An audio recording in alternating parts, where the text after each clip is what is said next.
우리 같이 오늘은 인사하실까요? 할렐루야. 고맙습니다. 우리 옆에 분, 앞뒤 분들, 저 멀리 한번 이렇게 보세요. 어느 분이 나오셨는지. 잘 오셨습니다. 라고 우리 같이 축복해 주셨으면 좋겠습니다.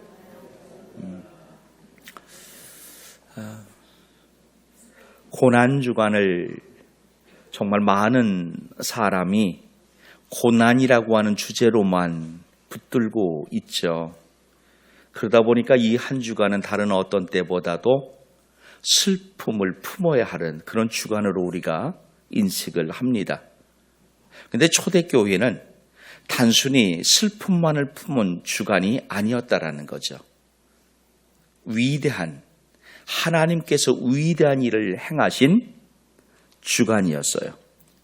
이 한 주간에 예수님께서 걸으신 고난이 있지만 또한 그 안에는 하나님의 행하신 모든 일이 들어있다라는 것입니다. 쉽게 말하면 십자가만이 한 주간에 들어있는 것이 아니죠. 침묵이 있고 그 침묵을 기다리는 시간이 있어요. 부활이 있습니다. 그래서 고난이라는 그 단어를 붙들고 살아갈 때에 대부분의 사람은 십자가 앞에서 머무는 시간이었어요. 이 한 주간을 보내면서 대부분 그 예수님의 십자가만을 붙들었어요.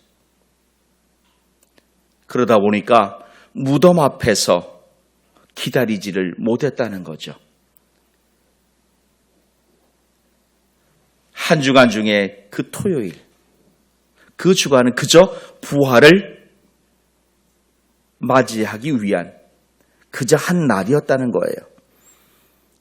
우리가 신앙생활을 합니다만 신앙은 빨리 어떤 결론을 아는 게 아니에요. 하나님께서 일하시는 그 시간을 통과하는 거예요. 하나님께서 하신 일을 지나가는 거예요. 그래서 제가 이런 말씀도 드렸던 것 같아요. 오늘 우리가 하나님 앞에 나올 때에 기도해야 될 것은 믿음이 자라길 기도하는 것이 아니라 은혜 받기를 기도해야 된다고요. 왜냐하면 신앙생활은 신앙의 크기로 하는 게 아니기 때문이죠. 은혜로 하는 거기 때문이에요. 은혜로 하는 신앙생활은 감사가 있어요. 감격이 있고 감동이 있어요. 그런데 믿음으로만 하는 신앙생활은 자기 의지를, 자기 의의를 내세워요. 자랑이 돼요. 교만이 될 수 있어요. 그러므로 오늘 아침도 저와 여러분이 서로의 믿음을 보는 것이 아니라 은혜를 보는 아침이 되기를 축복합니다. 한번 이렇게 질문 던져보십시오. 오늘 우리가 하나님 앞에 참으로 많은 열망의 기도들을 드리잖아요. 그런데 과연 그 기도 후 기다림의 시간, 그 하나님의 침묵의 시간을 나는 어떻게 견디고 있느냐라는 질문을 던져보십시오. 조금 더 쉽게 한번 생각해 보죠.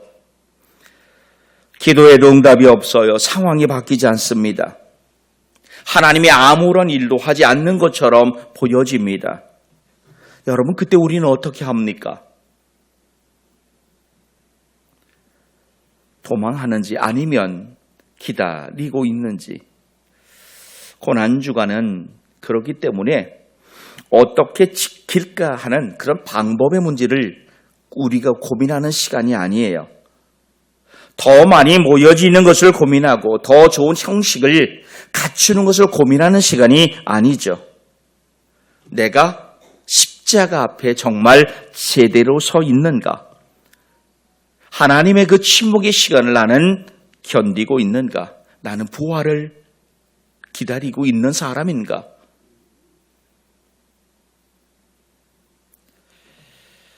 오늘 우리가 서 있는 자리는 분명 다 다르죠.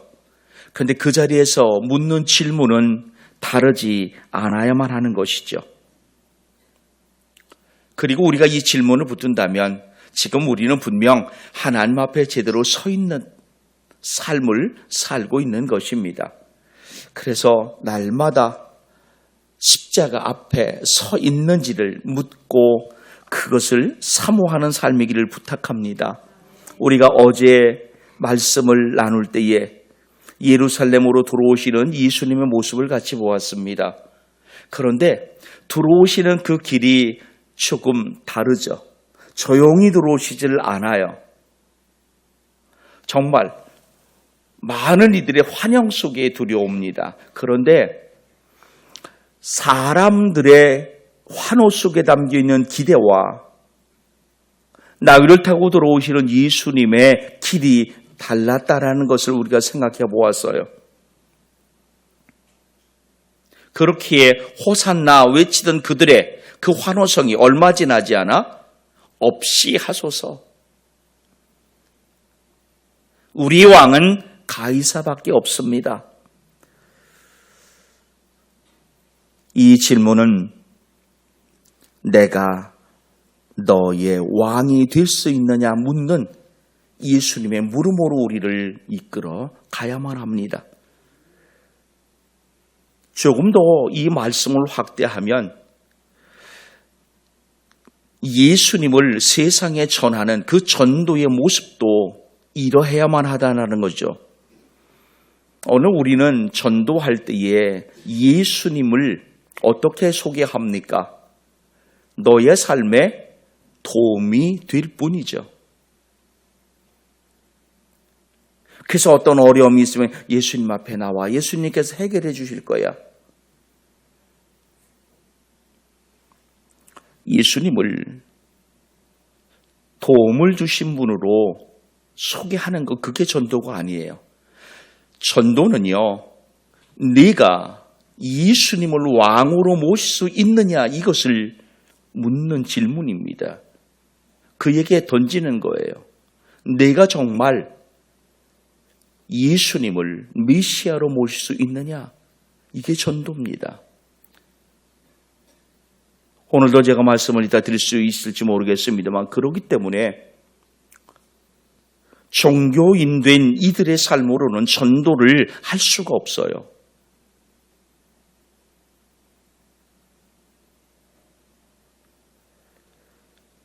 정말로 메시아된 예수를 경험한 사람, 붙들고 있는 사람만이 전도를 할 수 있어요.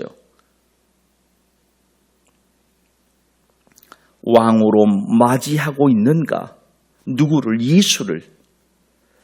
여러분, 이 아침에도 이 질문을 가지고 이어지는 이 본문 말씀을 함께 보기를 축복합니다.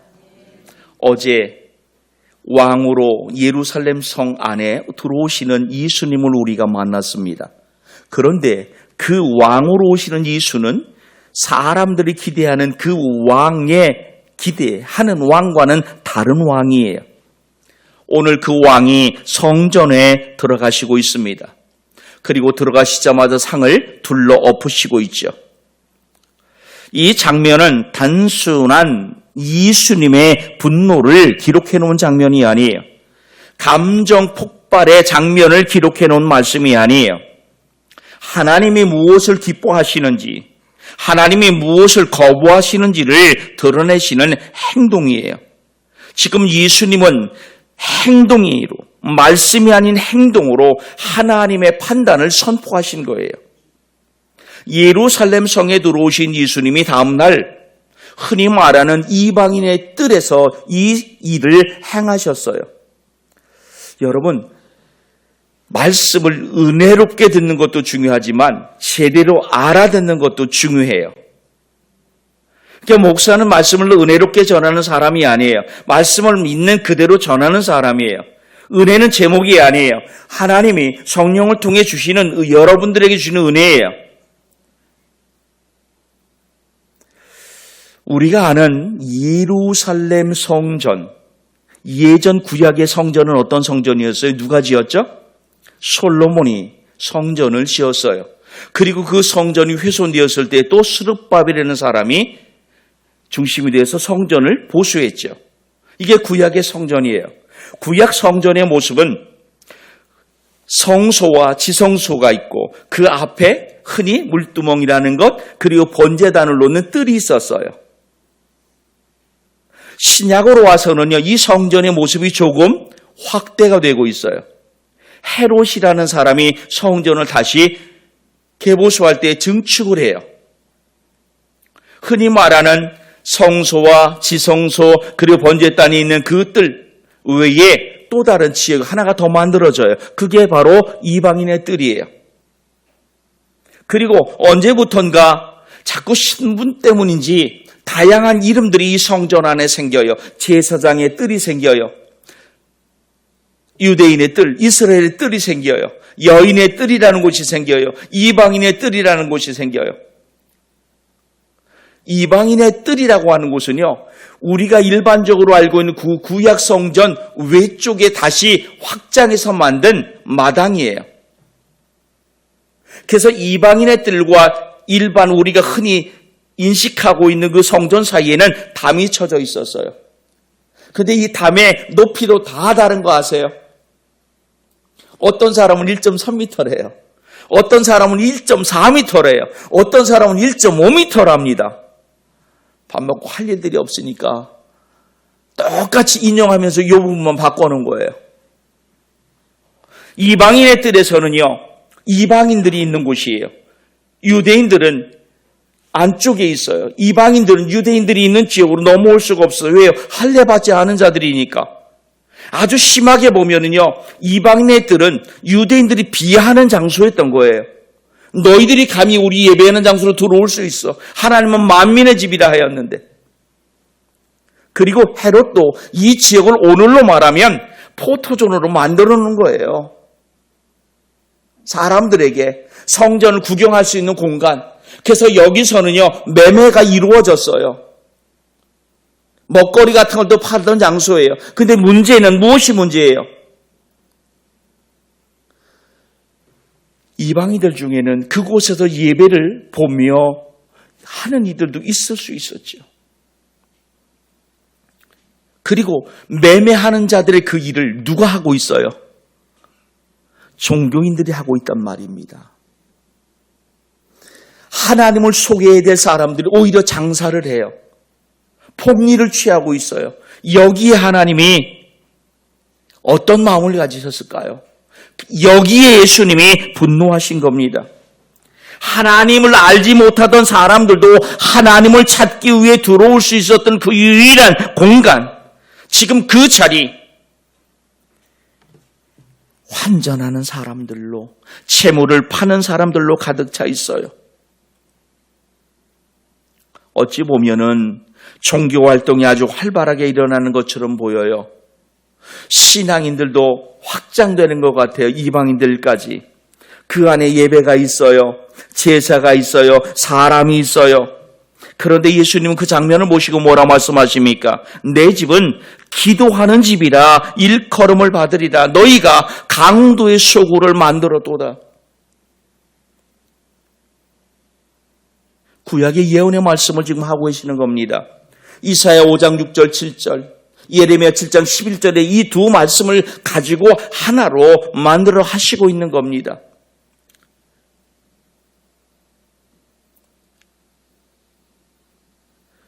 장사할 사람이 장사하는 것이 아닌 겁니다.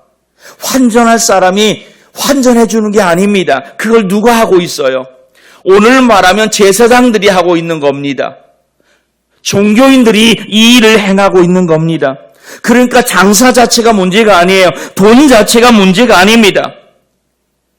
하나님께 나아갈 길을 열어놓아야 할 사람들이 오히려 막고 있는 상황이 된 거지요. 하나님을 만나러 찾아온 사람들이 하나님을 만나지 못하는 구조가 지금 예수님 앞에 펼쳐져 있는 겁니다. 그래서 예수님이 상을 엎으셨어요. 질서를 잡으신 것이 아니에요. 더 엄밀히 말하면 하나님께 나아가는 그 막힌 길을 열어놓으신 겁니다. 오늘 이 장면이 어디서 일어나는지가 중요합니다. 성전 안에서 일어나고 있습니다. 오늘 우리 삶의 자리로 오면 교회 안의 문제입니다. 교회 밖의 이야기가 아닙니다. 이 예배당 안에서 우리가 예배해요. 기도하고 있어요. 그런데 마치 오늘 우리 삶의 현장으로 이 말씀을 옮겨 놓으면 예배하고 기도하고 하나님께 헌금하고 봉사하는 이 자리를 향해 그곳이 강두의 구렬이다라고 말하고 있는 것과 다르지 않은 것입니다. 왜요? 왜 이 엄청난 말을 그 성전 안에서 하신 겁니까? 하나님을 만나는 자리가 아닌 하나님을 이용하는 자리, 그 자리가 되었기 때문입니다. 성경 말씀을 가만히 들여다보면요, 예수님께서 이 성전에서 상을 이렇게 엎는 모습이 다른 시간적 차이로 두 곳이 기록되어 있어요. 요한복음 2장에도 기록되어 있어요. 니고데모와의 대화 이전에도. 그때도 6월 전이었어요. 이 두 사건을 하나로 묶기도 하지만 다른 사건으로 보아도 괜찮을 것 같아요. 그러니까 이 성전 정화라 하는 이 모습, 흔히 말하는 성전 정화는 한 번이라고도 말하고 두 번이라고도 말해요. 그것이 중요한 것이 아니라 왜 이러한 일을 예수님이 행하셨냐는 거예요.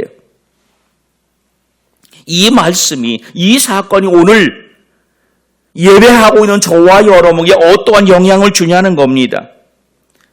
우리 신앙을 점검하는 아침이기를 부탁합니다. 오늘 우리가 기도해요, 예배해요. 그런데 과연 정말 그 중심이 하나님인가? 아니면 결과인가? 우리가 여기서 하나님을 찾는 것이 아니라 내 삶에 어떤 결과를 찾기 위해 쓰는 것은 아닌지, 하나님을 찾는 것이 아니라 하나님을 통해 무엇을 얻고자 하는 것은 아닌지, 작아 보이지만 차이가 없는 것 같지만 엄청난 차이가 있죠. 왜요? 하나님을 찾는 신앙은 하나님께 더 가까이 다가가게 돼 있어요. 그러나 하나님을 이용하는 신앙은 그 시간이 지나면 점점 멀어지게 되어 있습니다. 여러분, 앞서 제가 말씀드렸잖아요. 전도는 누군가에게 예수님을 알아 그 예수님의 도움을 받게 소개하는 게 아니라고 그랬어요. 그가 나처럼 왕으로 예수님을 모실 수 있는, 정말 구세주로 모실 수 있는가를 묻는 것, 그게 전도라고 그랬어요. 마찬가지입니다. 전도가 막히는 이유가 무엇입니까? 여기에 있어요. 하나님을 만난 사람이 예수님을 전하는 것이 아니라 종교를 유지하는 사람이 감히 복음을 말하려 하기 때문입니다. 예수님을 만난 사람에게는 힘이 있어요. 왜? 생명이 있기 때문이에요. 그러나 종교만 갖고 있는 사람, 허울뿐인 사람에게는 힘이 없어요. 오늘 본문의 말씀을 다시 한 번만 더 들여다보십시오. 예수님이 지금 성전에 그 기능이 잘못됐음을 지적하는 말이 아닙니다. 지금 우리 신앙 가운데 들어오셔서 우리를 뒤엎고 계시는 말씀이기도 해요. 하나님보다 결과를 붙들고 있는 그 마음, 기도하면서도 감히 하나님과 거래하려고 하는 그 마음, 예배하면서도 기대만을 쌓아가고 있는 그 마음을 덮으시는 거예요. 왜요? 하나님이 너는 예배할 자격이 없어라고 밀어내시는 것이 아니죠. 하나님께 다시 나아갈 수 있는 길을 열어놓으시기 위해서 엎으시는 겁니다. 그래서 때때로 우리가 말씀을 듣는 가운데 또 말씀을 읽고 묵상하는 가운데 찔림을 받잖아요. 그때 우리 아주 쉽게 하는 말이 뭡니까? 시험 들었다는 거예요. 여러분, 그것은 시험 들 내용이 아니죠. 아파할 내용이죠. 왜요? 하나님이 그 막힌 길을 다시 열어주시는 기회의 시간이기 때문이에요.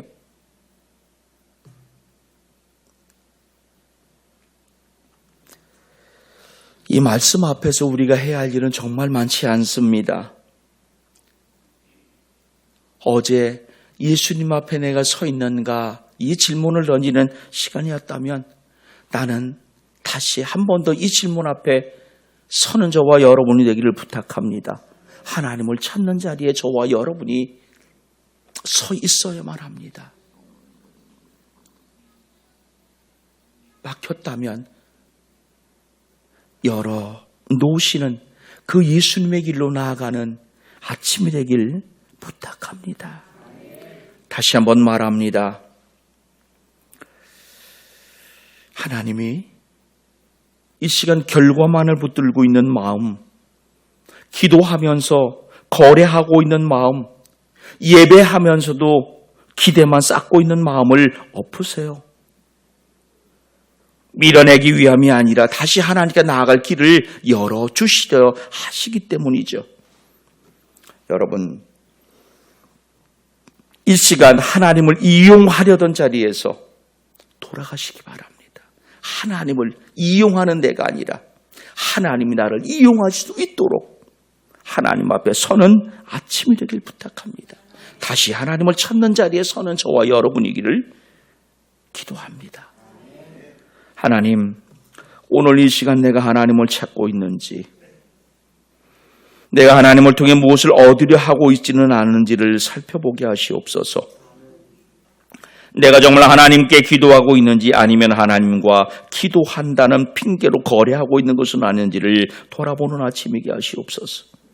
내가 예배하고 있으면서 오히려 예배를 통한 기대만 쌓아가고 있는 것은 아닌지를 돌아보는 아침이게 하시옵소서.